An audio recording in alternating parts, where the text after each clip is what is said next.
He thinks he's a god because he's been crafty at manipulating people to do what he wants them to do. His ego is super inflated. He is charming. Oh, he's charismatic. And I keep using the word he is because when I did the research, there's a lot more men that are narcissistic than there are women. Well, why does he think he's a god? If you look at the psychological, element, there's some stuff that's going on below the surface. He's actually not as strong as he appears to be. He's very fragile. His ego is very fragile. There's some point in his history where he feels less than. Some point in his history where maybe there was some form of abuse.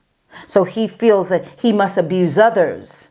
And his abuse of choice is manipulation, is getting people to do what he wants them to do, making them feel as though they're doing some great service for the greater good. The greater good is him. It's not the organization. It's truly all about him. And you get to see it's all about him when he's in those meetings, when suddenly he's saying, oh, I did this. You guys go in there for a conversation around budget, and he's in there talking about how great he was on the golf course. He's fantastic. He makes everybody laugh. He makes some of the girls swoon. He may not even be good looking, but there's something about him, everybody says. But those that work for that narcissist, they know he's off. There's something malevolent about his behavior, and they may not be able to put their finger on it. At first, maybe you're young, you come into the organization and you're thinking, oh my God, I'm going to learn from this great guy, this great leader. I'm going to learn so much. And you're working for them, and they seem to be caring. They seem to be teaching you. Maybe you said, hey, would you please be my mentor? So the direction, the way they treat you, even though it is poor treatment, you accept it as good mentorship. Because of course, why wouldn't you? He's succeeded. He's reached the height of heights in the business. But he's dark. He's dark. He really doesn't care. It's all about him. You're in a meeting and he starts talking about what he has done, X, Y, Z. It was what you wrote. It was what you submitted to him. It feels so unfair. And then when you talk to people about it, they gaslight you. Oh, I've never seen him behave like that before. Are you sure? Maybe you just misunderstood him. Oh, he doesn't. You're new. He's got this sense of entitlement. It's all about him. And he should win. You shouldn't. Because you are less than him. And don't bring the diverse element into the room. Don't be black. Don't be a person of color. Don't be diverse. That narcissist, if he is not the same as you, he will really take you down through glares, the way he looks at you. He'll make you feel like you are disgusting. He will make you feel like your accent, because maybe you come from South London and he comes from Oxford. He look at you and he'll act like he can't understand what you're saying. I've heard these stories before in my coaching. My name is KK Harris. I'm an executive coach and a business coach psychologist. I'm here to guide you through the very interesting waters of the corporate world, or through any space that you're working in.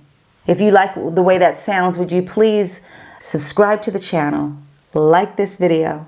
Please share it out to your friends who would love to have some coaching, but they can't afford it. So let's carry on with this. I want to read some excerpts from my book, and I want you to take note if you would. I want to tell you how to identify narcissistic behaviors. Let's unlift the veil and reveal some distinct traits that paint the portrait of a narcissistic leader. Because get this, they're not always obvious. And it's very easy to get ensnared by their charisma or the illusion of their perfection. So let's buckle up and dive into the complex world of narcissistic behaviors. First and foremost, narcissistic leaders are masters of charm. Their charisma can be as bright as a star, pulling everyone into their orbit. But beneath their glittering exterior lies a nebula of self-centeredness, manipulation, and disregard for others. Is this person starting to come to mind? Is it a leader that you've had in the past? Is it someone that you're dealing with right now? These leaders have an uncanny knack for making every conversation about them. And when things don't go their way or things go south at work, the narcissistic leaders never take accountability. They will shift the blame on you and those around them. And one of the most striking traits of the narcissistic leader is that they lack empathy. But get this, it's not that they can't understand how you're feeling. It's that they don't care because they don't value what you're going through. It has no value to them. If it isn't all about them, you are just in the way.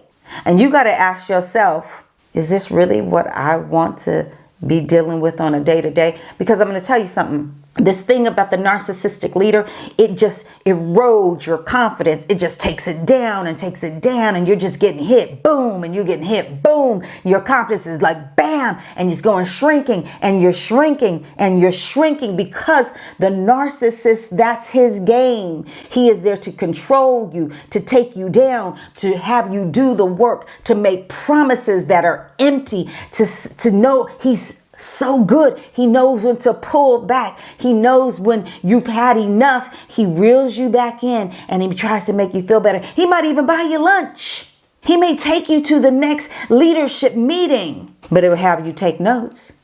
He won't request your contribution. Oh, no. But he's going to feed you a little bit of something. He's going to give the carrot to you. You already suspected undoubtedly that this person was no good, that their behavior is dark, but you didn't know how to get the heck out of there. And that is sad for the person of color who is dealing with a narcissist, because I'm going to tell you something, it's even worse. If this narcissist has any biases, you will see it in their face and you will hear it the way they speak to you. They may choose to speak to you in a worse way that they are speaking to a colleague that looks like them, that sounds like them, that's been educated by them. Because not only is everyone else below them, but everyone else in their bigotry and their racism is even further below them. And if you can identify these narcissistic traits in your leader, then my question to you is, what are you going to do about it? I know your confidence has been hit, but you have got a choice.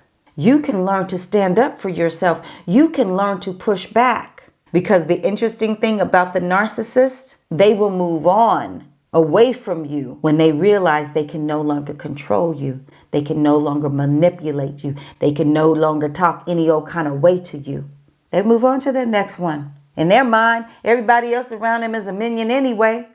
You're going to have to become stronger. You're going to have to engage in that emotional intelligence. You're going to have to manage your reaction. And if you have a history of being manipulated and treated poorly, say in your childhood, if that's where you come from, if that's the story you had, or you've in early part of your growing up or your early years, you've been manipulated in different relationships. Well, part of that is stuck as an unconscious behavior. That the trigger is them. The response is the behavior that you use with the original narcissist, or the person that treated you bad. So you might be used to this. You make a very good victim. So you'll have to work with yourself. You got to work with a business psychologist. You got to work with someone or a therapist of some sort that can help build you up. And in the meantime, you're going to have to think about not about them and about how it's going to affect them for you to pull back and stand your ground. You got to be thinking about how it has affected you.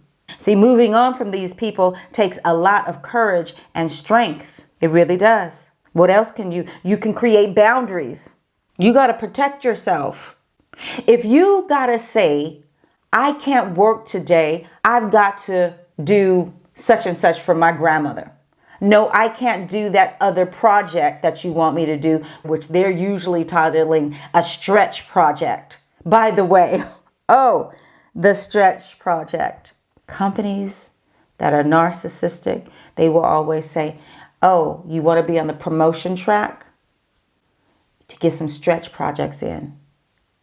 Now, a good leader really means it. They're going to give you maybe one stretch project to push yourself to see how you manage it. See how you prioritize. They're looking for certain types of characteristics, certain types of traits from maybe that next promotion. That's a healthy thing, and they're understanding that your other priorities, you might not be able to meet the high level of deliverables on those other priorities, but they're also giving you some space. They're letting people know what's going on, right? So that's a good leader, right? The narcissistic leader, it's not about you stretching. It's about them getting stuff done. Maybe it's a law firm and they're able to bill more because you're on the promotion track and you're doing extra work and you're not getting paid for it, but they're billing for your work. It makes me laugh. The manipulation of narcissistic leaders. And they do it under the guise of a cultural norm within the organization. And that's how organizations become narcissistic organizations. You're going to have to document everything going forward to protect yourself. You've got to document every word, especially if you're going to have to bring something against him into HR. I would be, when I do an email, if there's been a discussion, I would say, hey, we went over these points in the session. Did I miss anything? Ask the question, did I miss anything? Because what you're doing is you're directing him to the question versus making him think you're tracking him. You're keeping track of everything. He's going to respond. If he doesn't respond, you say, hey, just forwarding you this message again. I can you have a read through to make sure I got everything? He says yes via that email. You're done. You're going to have to build yourself a support network. Look for, either you can look for internal support. You can look for external support. You're going to have to get some support on this. People that are going to hear you and believe you. One of the biggest things that is clearly taking a hit is your self-care. Because narcissistic leaders overwork their direct reports, what happens is your self-care has gone out the window. And if you're a working parent, you're working past the kids' bedtime. I know it. I hear it every day.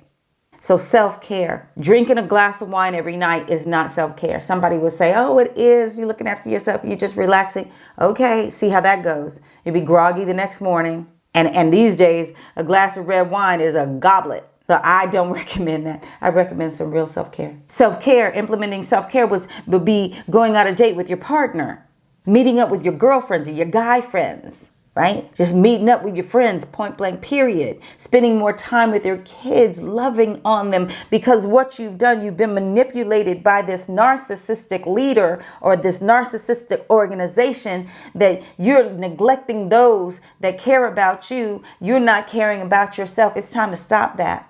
It takes courage to stand in your truth. It takes courage to stand up against the beast. It does. But you've got that. You've probably overcome so much in your life, or you've seen how your family members have overcome in their lives. Your parents have overcome in their lives. You got it in you. You know you're an overcomer. Lock into it. Stand up. Be courageous. Don't sit down and take it. Stop. Just stop it. There is no reward for putting in 80 hours a week that doesn't come with a price. And get this, the narcissistic leader is so crafty, they may turn around and give you that raise, finally, after striving for it for 3 years. And they'll do it to keep you because they have manipulated you so well that they know that that little money they're going to give you, it works for them. You got to ask yourself that question, am I worth it? Am I worth being free from a narcissistic leader and or a narcissistic organization? Am I worth it? You got to come to that place. It breaks my heart to see people suffer like that. But you know what I do? I get back up and I say, no. I can't keep carrying what's yours. But what I can do is I can guide you so you can decide if you want the freedom. I can't make the choice for you. I could just put the mirror in your face. If you clicked on this video, you're working for a narcissistic leader and you just needed somebody to remind you, you are better than that. You are better than them. They are weak. They are fragile. They are nothing. And I say that wholeheartedly, that narcissistic leader, nothing without you. The question is, do you want to keep giving over yourself to somebody who don't care? Somebody will push you in front of the bus. That's the kind of person they are. And you know what? It's not your job to change them. It's really not. It's not your job to change them. It's not your job to try to make them be a better person. You know, people say, oh, but you know what? He's actually all right. You know, he's actually a nice person. He actually makes a good friend. How is this narcissistic abuser, a good friend? He'll treat you like crap, but he's a good friend. Don't make no sense. No, he ain't. He's pathetic. He doesn't deserve you. That's all I got to say about that. Again, please like, subscribe to the channel, share this out. Please share this out to your friends, to your family members who are going through some real stuff, that they can extract themselves from that. On this channel, I have some content on, building CVs and cover letters. And, this might be something where you're going to have to quietly quit. And if you don't know what quiet quitting is, please watch the video. I'm going to put it up here. Some people need to quietly quit. I'll see you on the next video. Please write in the comments what you'd like me to talk about, to bring up. If you got to this end of this video, then you might as well get a question answered from me. I'm here to help, so I'll gladly do it. Okay? I'll see you next time.